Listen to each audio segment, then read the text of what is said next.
Today we're talking about how to get out of the field and make more money. Stick around for the full video to hear how I got out of the field and what it took to get there.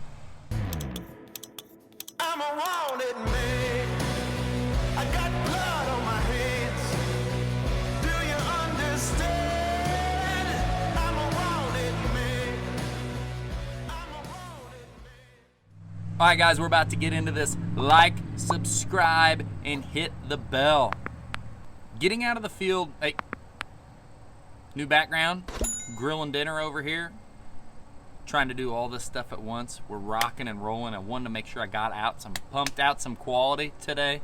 But getting out of the field's a big deal. I hear everybody talk about when to get out of the field, how to get out of the field, what it takes to do that, what it takes to get there, how long it takes, how many crews it takes, who you need to hire. I mean, it goes on and on and on with what people think and assume it takes to get out of the field. And you know, from my experience, what I've realized is a few points that I think are really, really important. Point one being that there are two extremely important things that will get you there. And those two things that are serious as you're starting out, you're starting this business, you get rolling and you're working out of your 1-car garage, your 2.5-car garage. 2.5-car garage with a mower, a push mower, 21-inch push mower, a steel 55 backpack blower, and an old weed eater my dad found in a ditch is how we started mowing lawns. You know, that's how I got into it. And that's how everybody, a lot of people start.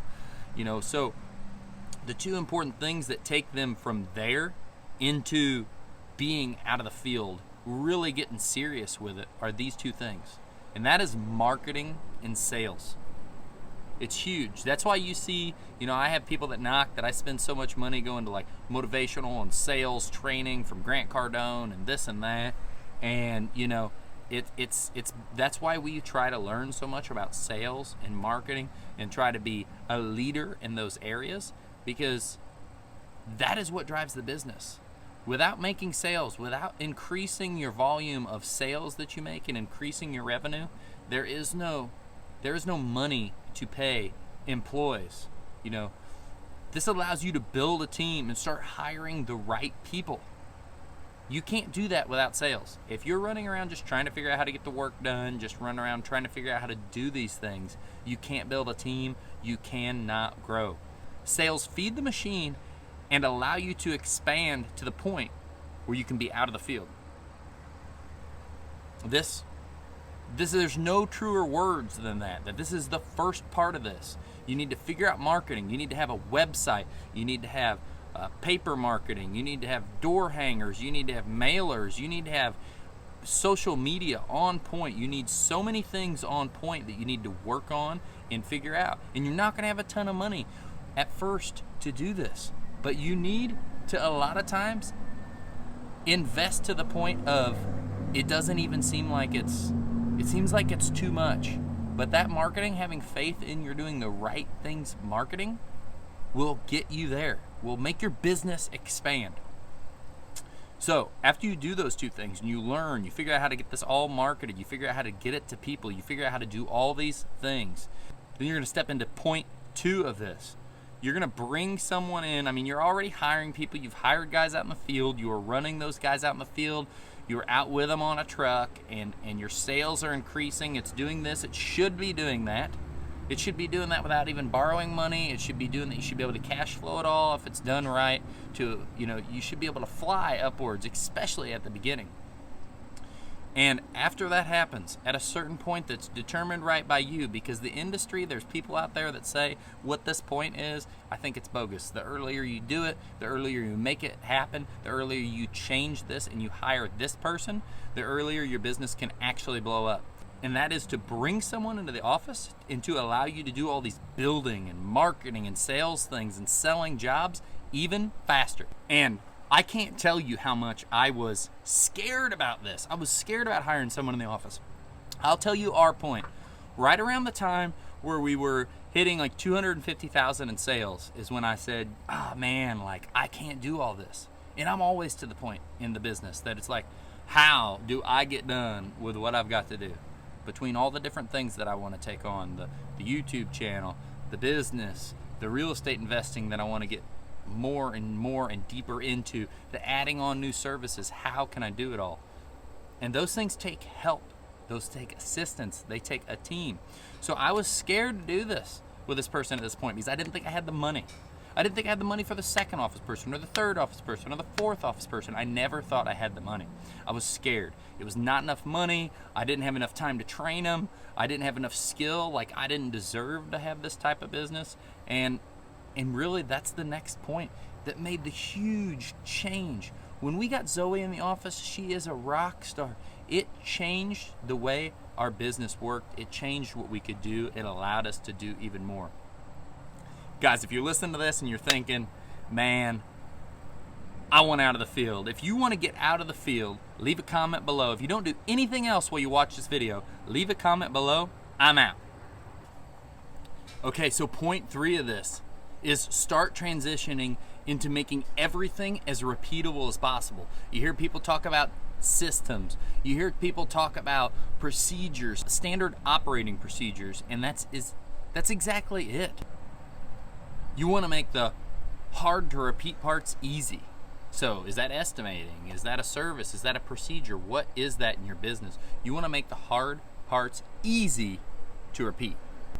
And then you want to make systems to do things the same way you would, like whether that be laying the stone edging, whether that be mowing and striping the lawn, or that be spraying the lawn, mixing the chemicals, how you price this, how you price that, how you answer the phone. When you call the office at our business, if you call right now and you call our number, someone's going to answer and say, "Hi, this is so-and-so with Scooter's Lawn Care. What can I get you information on today?" Everyone answers the same way. It's repeatable, it's easy, and that's how you train someone to have them do something the way you want them to do it, not just say, "Hey, answer the phone." And then you're going to create procedures to replicate the same success with your service. That's what I was already kind of talking about making things repeatable. You're going to make procedures so people can achieve the same amount of success when they go out there and they do a service that you would have done. And it's not going to be perfect, and it's not perfect with me. And don't watch this video and don't think that I have it all figured out. I'm in the process, and it's never all figured out. We're constantly getting better all the time. So like I promised, I was going to talk about how I got there. And these are kind of the steps. I followed everything that we've talked about so far. I learned early on that marketing and getting known was everything. Like, I freaked out. I wanted a website. I knew that was awesome. Wow, social media is amazing. Wow, door hangers are awesome. I learned all these things as quickly as I could and figured out, man, I don't want to work in the field forever. I love the work in the field, but I don't want to work in the field forever because it's not sustainable. I'm going to get old someday. I'm going to want to do other things. I want to build a business, a large business that operates like a team. I like teams. You can do more together than you can apart. I learned that sales was huge, and it's what would propel us forward. The sales, the revenue, that's what allows you to fly forward if you have good cash flow and not have to borrow money. And you know, these people that are borrowing money just for basic day-to-day things, like sometimes you might need to do that, but God, if business runs right, you should borrow money on assets and that about be it. I hired people as soon, if not sooner than I could, because I knew that building that team was going to be so important to building the business. That was a huge part. I hired someone in the office to help me do more of what I did best. I was not the best person at a lot of the things in the office. What I'm doing right now, why I like shooting YouTube videos, why I like sharing, is because talking and being personable and dealing with people is what I like doing best. It's bright outside, so I want sunglasses. I've been in the sun all day, but like eye to eye, face to face, dealing with someone, whether the situation is good or bad, is what I like. And while I was doing all of this, I started documenting and making procedures that would allow us to replicate these things. I mean, I was taking notes of how long it took to mow lawns, taking notes and pricing and job costing landscaping jobs, the way I was pricing them, square footage for this, linear footage for that, volume of this, multiple of that, and seeing if it was working, seeing if it was getting us the man-hour rate, figuring out the business. And like I said again, it's not all figured out. It's a constantly evolving, getting better thing. But this is stuff that I started documenting to make sure We were moving in the right direction so we could replicate that, because you cannot have any idea of what you're doing and then ask someone to do the same thing. You have to have a clear view of how you're doing it so you can then hand that, here's the book, here's the key, hand it to someone else, do what I want you to do. This is, follow these rules and it'll be the same, you're gonna get the same outcome, okay? So, that's pretty much it. It's not that hard. People make it hard, people put revenue points, people do this, people do that. You can do it any way you want. All right, guys, I hope you got everything out of this you could. If you want me to elaborate on this, how we did it, to really tell you the amount of time I spend in the field, it's minimal, you know. Before I came home today, I was showing someone how I was giving them some tutorial on a little excavator that we rented today that we haven't had at the shop all year this year, so they were familiar with that particular machine. You know, some training out in the field, because, you know, a lot of this, like, we're Unilock authorized contractors now. A lot of that stuff, I know the background on how to do the things correctly, the correct ways to do things, and a lot of the training that goes down with that is really through me. So that'll be the things that I do. You know, for the most part, I'm not in the field. If we pour concrete, I'm in the field. I finish concrete. We don't pour a ton of concrete. We probably pour once every couple weeks.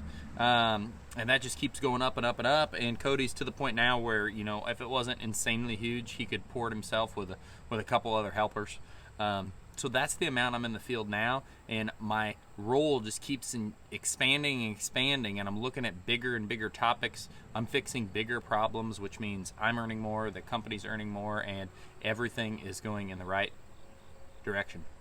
So, like this, if you love it, give it a thumbs up. If this was like, you got this, it made sense, you heard something in this that was like, man, that's what I got to do right there to make this work. Give it a thumbs up.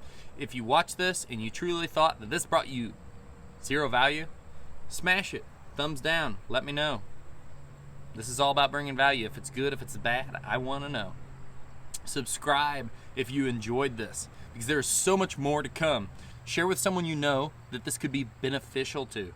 You know, if you know someone out there that's been telling you, I want to get out of the field, I want to get out of the field, I want to get out of the field, share this video with them. Message it to them. Email it to them. However, Snapchat it to them and show them that, hey, this guy's talking about how he got out of the field in the same industry. It started as a lawn care business. It transitioned into more of landscaping design, and both ends just grew, and we added more and more surfaces, and this guy is doing it. So can you share it with them? Also, when you're sharing it with them, let them know they can follow us on Facebook, Instagram, Snapchat, and TikTok. Just started a TikTok account. I've got 2 videos on there.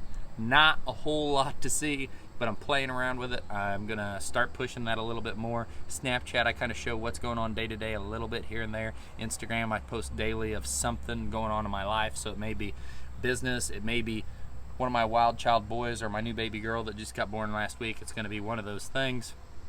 Other than that, guys, girls, women, anyone else watching, thank you for watching, and I'll talk to you soon.